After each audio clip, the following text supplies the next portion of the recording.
Visakhapatnam series చూశాను. చాలా రోజుల తర్వాత డైరెక్ట్ తెలుగు సిరీస్ ప్రైమ్ లో స్ట్రీమింగ్ అవుతుంది. ఇది చాలా గొప్ప విషయం. ఎందుకంటే కొన్ని నెలలైందో సంవత్సరాలైందో డైరెక్ట్ రాక. అసలు ఈ సిరీస్ ఎలా ఉంది, దీంట్లో క్యారెక్టర్స్ ఏంటి, స్టోరీ ఏంటి, స్క్రీన్ ప్లే ఏంటి, వీటన్నిటి గురించి డీటెయిల్డ్ గా డిస్కస్ చేసుకోబోయే ముందు hi hello welcome back to 35mm reviews. కొత్తగా వచ్చిన వాళ్ళు సబ్స్క్రైబ్ చేసుకోండి. ఆల్రెడీ ఛానల్ ను ఫాలో అవుతున్న వాళ్ళు లైక్ చేయండి, షేర్ చేయండి. స్టోరీ విషయానికి వస్తే ఇది 1980s 90s మధ్య విశాఖపట్నం అనే పోర్టు బ్యాక్ డ్రాప్ లో జరిగే స్టోరీ. నాయుడు అనే క్యారెక్టర్ అంటే సముద్రగని బతకడానికి వచ్చిన ఈ నాయుడు గ్యాంగ్స్టర్ గా ఎలా మారాడు, ఈయన రైజింగ్ ఫాలింగ్ లో ఈయన కూతురు రోల్ ఏంటి, దాని తర్వాత ఏం జరిగింది ఏంటి అన్నదే స్టోరీ. పవర్ సెంట్రిక్ గా నడిచే సినిమాలు కావచ్చు, సిరీస్లు కావచ్చు, మనం ఇలాంటివి ఇంతకు ముందు చాలా అంటే చాలా చూసినాం. పోనీ స్టోరీ పాతది, సీన్స్ గానీ, స్క్రీన్ ప్లే గానీ, క్యారెక్టర్స్ గానీ ఏమైనా కొత్తగా ఉన్నాయంటే అవి కూడా ఏం లేదు. క్యారెక్టర్స్ అయితే మనము ఈ గ్యాంగ్స్టర్ మూవీస్ పుట్టినప్పటి నుంచి ఎలాంటి క్యారెక్టర్స్ ఉన్నాయో ఈ సిరీస్ లో కూడా అలాంటి క్యారెక్టర్స్ ఉన్నాయి. ఎక్కడి నుంచో బతకడానికి ఒక క్యారెక్టర్ ఇక్కడికి వస్తుంది, అక్కడ మెయిన్ ని చంపుతుంది. దాని తర్వాత ఈయన గ్యాంగ్స్టర్, ఈయనకు ఒక అడ్వైజర్. అన్ని సినిమాల్లో అన్ని సిరీస్ లాగానే వైట్ బెడ్ పెట్టుకొని, సో ఈయన ఏం చెప్తే అదే ఆయనకు, ఈయన మాటే ఆయనకు వేదవాక్కు. ఆ అడ్వైజర్ కు ఒక కొడుకు, ఈ గ్యాంగ్స్టర్ ఎప్పుడెప్పుడు పోతాడా, ఈ పవర్ ని ఎంజాయ్ చేద్దామని మనవాడు వెయిటింగ్ చేస్తుంటాడు. ఈ గ్యాంగ్స్టర్ కు ఒక కూతురు, వీళ్ళ నాన్న చేసే అరాచకాలు నచ్చక ఈ అమ్మాయి ఎన్జిఓలో జాయిన్ అయ్యి సోషల్ సర్వీస్ చేస్తుంటది. ఈ అమ్మాయికి ఒక లవరు, ఈ లవర్ ఎవడో కాదు, ఆ ఫాదర్ కు రైటో లెఫ్టో ఒకడు. ఇంతే. పోనీ స్టోరీ పాతది, క్యారెక్టర్లు పాతవి, స్క్రీన్ ప్లే అయినా కొత్తగా ఉందా అంటే అది కూడా కొత్తగా ఏం లేదు. చాలా ఫ్లాట్ గా ఉంది. ఎటువంటి హైస్ గానీ, లోస్ గానీ, ఎటువంటి రివీల్స్ గానీ, బిగ్ రివీల్స్ గానీ ఇలాంటివన్నీ ఏం లేకుండా వెరీ వెరీ వెరీ ఆర్డినరీగా ఉంది. స్క్రీన్ ప్లే లో ఉండాల్సిన టెన్షన్ గానీ, థ్రిల్స్ గానీ ఇలాంటివన్నీ ఎక్కడే గానీ మనకు కనిపించవు. అక్కడక్కడ కొన్ని మంచి సీన్స్ ఉన్నాయి, బట్ వాటిని ఎస్టాబ్లిష్ చేయడంలో కావచ్చు, వాటిని మనకు ఆ డ్రామాటిక్ గా ప్రజెంట్ చేయడంలో కావచ్చు, ఎటువంటి ఇంపాక్ట్ అయితే మనకు క్రియేట్ చేయవు. వర్కౌట్ అయిన విషయాలు, కాస్టింగ్ అయితే బాగుంది. సముద్రగని గారు, ఐశ్వర్య రాజేష్, సునీల్, నరేష్ అగస్త్య, సుధాకర్, క్యారెక్టర్ల డిజైన్ ప్రాపర్ గా లేనప్పుడు వీళ్ళైనా ఏం చేస్తారు, బట్ ఉన్నంతలో అయితే బెస్టే ఇచ్చినారు. నెక్స్ట్ ఈ సిరీస్ లో ఏదైనా మాట్లాడాల్సిన విషయం ఉంది అంటే అది సినిమాటోగ్రఫీ అయితే బాగుంది. గ్యాంగ్స్టర్ సిరీస్ కు ఎలాంటి మూడ్ క్రియేట్ చేయాలో ఆ మూడ్ అయితే క్రియేట్ చేసినారు. వర్కౌట్ గాని విషయాలు. విశాఖపట్నం వరల్డ్ ఇంట్రెస్టింగ్ గా ఉంది. గ్యాంగ్స్టర్ సిరీస్ కు కావాల్సిన డార్క్ షేడ్స్ అన్ని ఉన్నాయి, బట్ రైటింగ్ ప్రాపర్ గా లేకపోవడం వల్ల ఎటువంటి ఇంపాక్ట్ అయితే క్రియేట్ చేయదు. నెక్స్ట్ క్యారెక్టర్స్ అన్ని గ్రే షేడ్స్ తోనే ఉంటాయి. ఇదైతే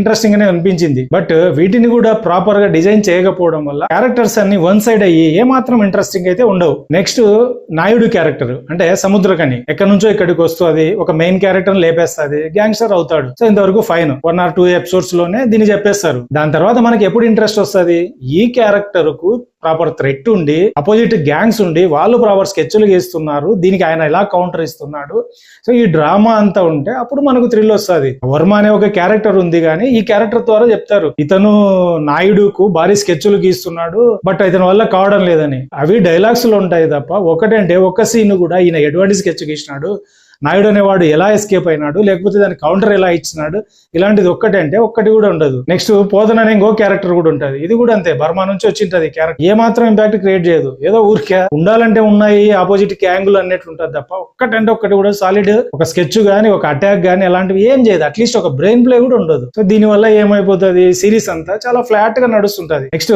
సముద్రగనికి కూతురు ఐశ్వర్య రాజేష్, ఈమెంటి వీళ్ళ ఫాదర్ చేసే అరాచకాలు నచ్చాక ఎన్జిఓలో జాయిన్ అయ్యి సోషల్ సర్వీస్ చేస్తుంటది. అంటే మెయిన్ ఈ సీజన్ 1 అయితే వీళ్ళిద్దరిదే స్టోరీ. వీళ్ళిద్దరి మధ్య ఐడియాలజికల్ డిఫరెన్స్ ఉంటుంది, అంటే ఒక టసిల్ నడుస్తూ ఉంటుంది. మంచి డ్రామాను కూడా చేసి ఉండొచ్చు, బట్ వీళ్ళు అలాంటిది ఏం చేయలేదు. ఏ క్యారెక్టర్ కి ఆ క్యారెక్టర్ సంబంధం లేకుండా బిహేవ్ చేస్తుంటాయి. ఎప్పుడో అవసరమైనప్పుడు 2 క్యారెక్టర్లు మాట్లాడుకుంటాయి తప్ప అసలు వాళ్ళిద్దరి మధ్య డ్రామాను బిల్డ్ చేయడానికి ట్రై చేయలేదు. వీటన్నిటికంటే ఎక్కువ ఫాదరు డాటర్ వీళ్ళిద్దరి మధ్యన ఏ మాత్రం ఎమోషన్ గానీ, డ్రామా గానీ అస్సలు అంటే అస్సలు వర్కౌట్ కాల. మరి ఆ సైడ్ వద్దనుకున్నారో ఏమో మనకైతే తెలియదు. నెక్స్ట్ భారతి అంటే ఐశ్వర్య రాజేష్ క్యారెక్టర్. ఈ క్యారెక్టర్ కూడా ఏం కావాలో నాకు సిరీస్ లాస్ట్ వరకు కూడా అర్థం కాలేదు. సో ఈ క్యారెక్టర్ ఫాదర్ మీద రివెంజ్ తీర్చుకోవాలనుకుంటుందా, లేకపోతే మనీ సంపాదాలనుకుంటుందా, లేకపోతే సోషల్ సర్వీస్ చేయాలనుకుంటుందా, లేకపోతే పవర్ షేర్ చేసుకోవాలనుకుంటుందా, లేకపోతే గ్యాంగ్స్టర్ కావాలనుకుంటుందా, ఏం కావాలనుకుంటుంది ఈ క్యారెక్టర్?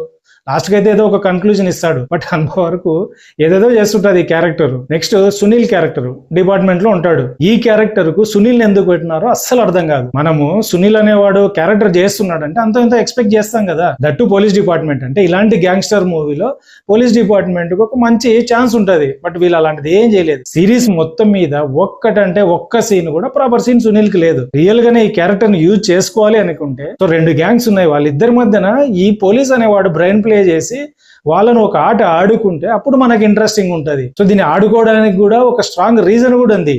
దాన్ని లాస్ట్ రివీల్ చేస్తారు, అది కూడా మనకేం రివీలింగ్ కూడా బిగ్ రివీలింగ్ లాగా ఏం అనిపించదు, ఎందుకంటే మనం ముందే గెట్ చేస్తాం ఇది. బట్ సునీల్ అయితే ప్రాపర్ గా అయితే ఖచ్చితంగా యూజ్ చేసుకోలేదు. నెక్స్ట్ నరేష్ అగస్త్య, మనవాడికి కూడా ఒక ఫ్యామిలీ ఉంటుంది, అంటే వైఫ్ తమ్ముడు ఆటో డ్రైవర్ క్యారెక్టర్ చేసినాడు. మనవాడికి కూడా ఆ వైఫ్ అండ్ హస్బెండ్ ఈ రిలేషన్, ఆ బ్రదర్స్ మధ్య రిలేషన్ ఇది కూడా ప్రాపర్ గా ఎస్టాబ్లిష్ చేయలేదు. ఇది ప్రాపర్ గా ఎస్టాబ్లిష్ చేసింటే ఇంకొంచెం డ్రామా వచ్చేది, ఆ క్యారెక్టర్లు మనకు ఇంకొంచెం కనెక్ట్ అయ్యేటివి. నెక్స్ట్ ఈ సిరీస్ లో 4-5 మెయిన్ క్యారెక్టర్స్ ఉంటాయి. వీటిని చంపేటప్పుడు ఈ సీన్లు కూడా ఎంత ఫ్లాట్ గా ఉన్నాయంటే అంత ఫ్లాట్ గా ఉన్నాయి. మామూలుగా ఇలాంటి మెయిన్ క్యారెక్టర్స్ ఏదైనా చంపాలి అనుకున్నప్పుడు అట్లీస్ట్ దానికి మనల్ని ప్రిపేర్ చేసి ఆడియన్స్ ను దానికి ఒక డ్రామాను బిల్డ్ చేసి ఇప్పుడు ఎగురుతుందా క్యారెక్టర్ లేకపోతే ఇప్పుడు ఎగురుతుందా ఇలాంటిదంతా టెన్షన్ బిల్డ్ చేసుకుంటూ వెళ్ళి అప్పుడు చంపితే మనకు ఒక ఇంట్రెస్ట్ వస్తుంది, ఒక హై వస్తుంది. అలా కాకుండా పుసుక్కున చంపేస్తారు, తర్వాత దీన్ని మళ్ళీ ఫ్లాష్ కట్ లో చెప్తారు. సిరీస్ అంతా ఇదే రామాయణం అంటది. అరే ఎమోషన్ ఏదో కనెక్ట్ అవుతున్నాము అనే లోపలే మీరే సీన్ కట్ చేస్తారు. నెక్స్ట్ క్లైమాక్స్ లో ఒక భారీ ట్విస్ట్ ఇస్తారు, పెద్ద రివీల్స్ ఉంటాయి.